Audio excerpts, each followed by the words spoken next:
অনেক দিন পরে আজ আমার বোন আসবে, তাই আমি আজকে দেশি মুরগির মাংস রান্না করতেছি, তাও আবার হাতে মাখানো। তো কিভাবে রান্না করতেছি সেটাই তোমাদের সাথে শেয়ার করব। তো প্রথমে আমি এখানে মাংস নিয়ে নিয়েছি। আর একটা কথা, আমি কিন্তু আজকে কি করছি জানো, সব কিছু হাতে বাটছি, মানে মরিচ থেকে আদা রসুন, এ দেখো এলাচ দারচিনি জিরা পেঁয়াজ সব কিছু কিন্তু আমি পাটায় বেটেছি। আর তাছাড়া আমি যদি দেশি মুরগিটা রান্না করি তাহলে কিন্তু আমি সব কিছু বেটে নিই। আমার কাছে মনে হয় যে পাটায় যদি আমি মরিচটা বেটে নিই বা সব কিছু আদা রসুন জিরা বেটে নিই তাহলে মনে হয় একটু বেশি ভালো লাগে, ব্লেন্ডারে অতটা বেশি ভালো লাগে না। যাই হোক, তারপর টমেটোর ভিতরের বিচিগুলো ফালাই দিছি, কারণ বিচিগুলো থাকাতে বেশি টক লাগে। তারপরে আমি এগুলো আস্তে আস্তে সব দিয়ে দিব। আর এইভাবে রান্না করলে কিন্তু আমার বোন খুব পছন্দ করে। তো প্রথমে আমি পেঁয়াজ বাটা দিলাম, তারপরে আদা রসুন বাটা দিয়ে দিলাম, তারপরে জিরা এলাচ দারচিনি এগুলো সব একসাথে বেটে নিয়েছি, এগুলো দিয়ে দিলাম।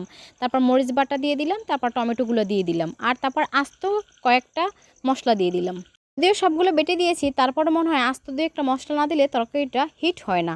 আর এইভাবে রান্না করলে কিন্তু আমার বোন খুব পছন্দ করে। তারপর আমি 1 চামচ হলুদ দিয়ে দিলাম, 1 চামচ ধনিয়ার গুঁড়ো দিয়ে দিলাম, আর তারপর পরিমাপ মতো লবণ দিয়ে দিলাম। এখানে তোমরা তোমাদের পরিমাপ মতো দিতে পারো, মাংসের পরিমাণ ঠিক রেখে। তারপর আমি পরিমাপ মতো তেল দিয়ে দিলাম, তারপর আমি আমার হাত দিয়ে আলতো করে এটা মাখিয়ে নিব। তোমরা চাইলে খুচুনও ব্যবহার করতে পারো। তো হয়ে গেছে, তারপর আমি সুন্দর করে মাখিয়ে নিলাম। তারপর একটু পানি দিয়ে দিব, বেশি পানি দিব না, একটু পানি দিয়ে তারপর আমি এটা সুন্দর করে ঢেকে দিব। তারপরে মনে পড়ছে, ও আমি তো কাঁচামরিচ দিই নেই, তাই আমি 2টা কাঁচামরিচ ফেটে দিছি, কাইটে দিই নেই, ফেটে তারপরে দিয়ে ঢেকে দিয়েছি।